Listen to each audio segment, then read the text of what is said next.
জামাত ইসলামীর বিরতিহীন পথ চলা, জামাতের কঠিন ঘোষণা। দাবি আদায় না করে ঘরে ফিরবে না জামাত, অবস্থা দৃষ্টিতে সেটাই মনে হচ্ছে। দর্শক, 5 দফা দাবিতে জামাত ইসলামী কর্মসূচি পালন করছে।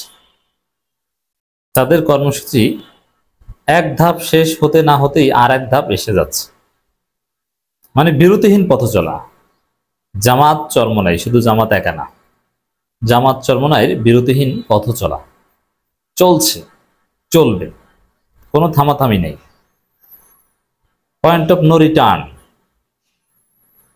হ্যাঁ, পিয়ার এই দাবিগুলোর মধ্যে মুখ্য।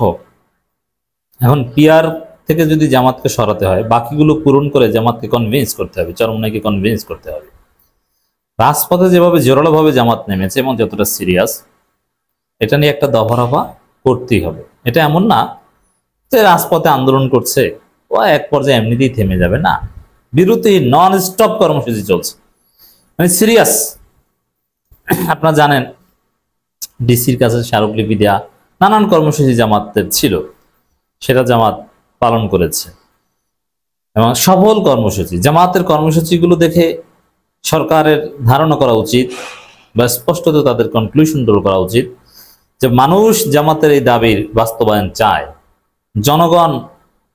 জনগণের গণজোয়ার জামাতের কর্মসূচির দিকে। জামাত ডাকলেই মানুষ আর মানুষ, লোকে লোকারণ্য। এখন জামাত যদি একটা ইউনিয়ন ভিত্তিক কর্মসূচি দেয়, তাহলে তোলপাড় সৃষ্টি হবে, লোকে লোকারণ্য।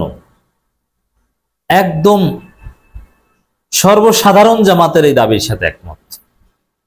এই দাবি উপেক্ষা করা সম্ভব নয়। তো দর্শক, জামাতের এই যুগপৎ কর্মসূচি 7 দলীয়, একটা ধাপ শেষ হতে না হতেই নতুন কর্মসূচি। এটা কর্মসূচি হরতাল অবরোধ না, কিন্তু এটাকে আমি বিরাট কর্মসূচি বলবো, কারণ নন স্টপ, কন্টিনিউয়াস, ধারাবাহিক, বিরতিহীন 5 দফা দাবি আদায়ে জামাতের নতুন কর্মসূচি ঘোষণা। এটা তাৎপর্যপূর্ণ। এই যে বারবার এটা সম্ভবত 3য় ধাপের বা 4র্থ ধাপে চলছে, এই বারবার কর্মসূচি ঘোষণা প্রমাণ করে দাবি আদায় না করে জামাত ঘরে ফিরবে না। সংখ্যানুপাতিক প্রতিনিধিত্ব বা পিয়ার পদ্ধতিতে নির্বাচন এবং জুলাই সনদের আইনি ভিত্তি সহ 5 দফা দাবি আদায়ে ফের মাঠে নামছে বাংলাদেশ জামাত ইসলাম। দলটি নতুন করে কর্মসূচি ঘোষণা করেছে। জামাত ইসলামের সেক্রেটারি জেনারেল মিয়া গোলাম পরোয়ার এক বিবৃতিতে তথ্য জানান, কখনো জামাত আনুষ্ঠানিকভাবে প্রেস কনফারেন্স করে কর্মসূচি ঘোষণা করেন, কখনো স্টেটমেন্ট দিয়ে কর্মসূচি ঘোষণা করেন, এবং জামাত যে পদ্ধতি ফলো করে বা ওটা আলাপ আলোচনা করে যুগপথের মিত্রদের সাথে সমন্বয় করেই করা হচ্ছে। ইসলামী আন্দোলন বাংলাদেশ, খেলাফত আন্দোলন বা আরো যারা আছে তারা একইভাবে করে। তিনি বলেন, সরকার এখন পর্যন্ত তাদের 5 দফা দাবি মেনে না নেয়ার জামাতের পক্ষ থেকে 3য় দফা কর্মসূচি ঘোষণা করা হয়েছে। বোঝা যায় যে জামাত প্রয়োজনে সামনে আরো কঠোর কর্মসূচি দিবে, সরকারকে বাধ্য করবে।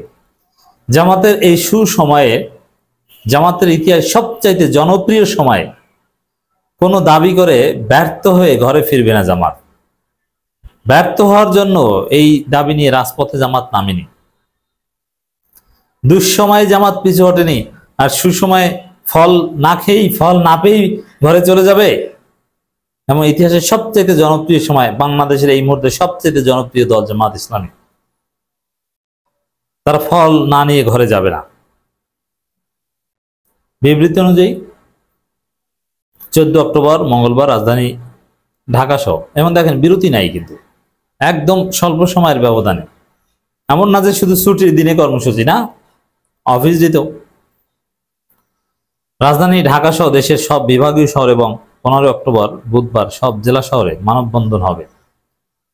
ঢাকা মহানগরীর উত্তর ও দক্ষিণ জামাতের যৌথ উদ্যোগে 14 অক্টোবর যাত্রাবাড়ি মোড় থেকে মৎস্য ভবন হয়ে গাবতলী বাস স্ট্যান্ড পর্যন্ত মানববন্ধন অনুষ্ঠিত হবে। বাংলাদেশে মানববন্ধনের ইতিহাসে নতুন নজির স্থাপন হবে। এরকম বড় বড় মানববন্ধনের কর্মসূচি আগে অনেকে দিয়েছে। কেউ জনবলের অভাবে এরকম ঢাকার এক প্রান্ত থেকে আর এক প্রান্ত পর্যন্ত মানববন্ধন করতে পারেনি, আবার কেউ পুলিশের বাধার কারণে, সরকারি হয়রানির কারণে পারেনি। আওয়ামী লীগ সন্ত্রাসীদের, ছাত্রলীগ যুবলীগ সন্ত্রাসীদের বাধার কারণে পারেনি। কিন্তু এবার তো আর কেউ বাধা দিবে না, বাধা দিতে পারবে না। অতএব মানববন্ধনের ইতিহাসে একটা নতুন সংস্করণ আপনারা দেখবেন যে মানববন্ধন কত বড় হতে পারে এবার জামাত দেখিয়ে দেবে। ঢাকার এক প্রান্ত থেকে আরেক প্রান্ত পর্যন্ত হিউম্যান চেইন। তো এখানে এই যে যাত্রাবাড়ি মোড় থেকে মৎস্য ভবন হয়ে গাবতলী বাস স্ট্যান্ড পর্যন্ত, মানে ঢাকার এক পাশের প্রবেশ পথ যাত্রাবাড়ি, আর এক পাশের প্রবেশ পথ গাবতলী। কত বড় মানববন্ধন, নতুন ইতিহাস সৃষ্টি করবে জামাত। এবং মানুষ তার চাইতেও বেশি দূর ছড়িয়ে পড়তে পারে। জামাত এখন যে বড় সংগঠন, টেকনাফ থেকে তেতুলিয়া পর্যন্ত মানববন্ধনে সক্ষমতা রাখে জামাত। 1 কোটি মানুষ জামাত রাজপথে হাজির করার সক্ষমতা রাখে। 1 কোটি, 1 কোটি মানুষ যদি রাজপথে জামাত আনতে পারে, কত কোটি ভোট আছে আপনি কল্পনাও করতে পারবেন না। যার 1 কোটি মানুষ রাজপথে আনতে পারে, তার ভোট 4 কোটিরও বেশি হওয়ার কথা। ঢাকাবাসী, সারা দেশের জনগণ এবং জামাতের সব জনশক্তিকে কর্মসূচি সর্বোত্তমভাবে সফল করার আহ্বান জানান গোলাম পরোয়ার। সত্যি এক নতুন ইতিহাস সৃষ্টি হবে। জামাতের সেক্রেটারি জেনারেল জানান, তাদের 5 দফা দাবি আদায় গত 1 থেকে 9 অক্টোবর সারা দেশে গণসংযোগ। এই গণসংযোগগুলোতে ব্যাপক সাড়া পেয়েছে। এগুলো দেখে সরকার উচিত দ্রুত জামাতের দাবি মেনে নেয়। 10 অক্টোবর ঢাকা সহ বিভিন্ন বিভাগীয় গণমিছিল এবং 12 অক্টোবর জেলা প্রশাসকের কাছে স্মারকলিপি পেশের কর্মসূচি সম্পন্ন হয়েছে। এসব কর্মসূচি সফল করায় তিনি দেশবাসীকে আন্তরিক মোবারকবাদ জানান। গোলাম পরোয়ার বলেন, এসব কর্মসূচিতে জনগণের সর্বাত্মক অংশগ্রহণ প্রমাণ করেছে জামাতের দাবিগুলোর প্রতি দেশবাসীর পূর্ণ সমর্থন রয়েছে। অতএব এত সমর্থন সম্পন্ন দাবি আদায় না করে জামাত ঘরে ফিরে যাবে না। সরকার উচিত জনগণের মতামতকে শ্রদ্ধা করে অবিলম্বে জামাতের 5 দফা দাবি মেনে নিয়ে অবাধ, সুষ্ঠু, নিরপেক্ষ নির্বাচনের পথ সুগম করা। দাবি আদায় না হওয়া পর্যন্ত দেশের জনগণ রাজপথ ছাড়বে না।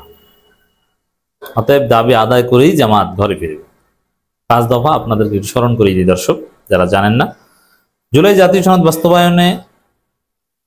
বাস্তবায়ন আদেশের মাধ্যমে গণভোট দিয়ে আগামী ফেব্রুয়ারিতে নির্বাচন আয়োজন করা। আগামী জাতীয় নির্বাচন উভয় পক্ষে পিআর পদ্ধতিতে জুলাই জাতীয় সনদের অন্তর্ভুক্ত করে গণভোট দেয়া। অবাধ, সুষ্ঠু, গ্রহণযোগ্য নির্বাচনের লক্ষ্যে লেভেল প্লেইং ফিল্ড নিশ্চিত করা। ফ্যাসিস্ট সরকারের উপর সব জুলুম ও গণহত্যা, দুর্নীতি বিচার দৃশ্যমান করা। স্বৈরাচার দোষী জাতীয় পার্টির 14 দলের কার্যক্রম নিষিদ্ধ করা। জামাতের এই দাবি মানতেই হবে।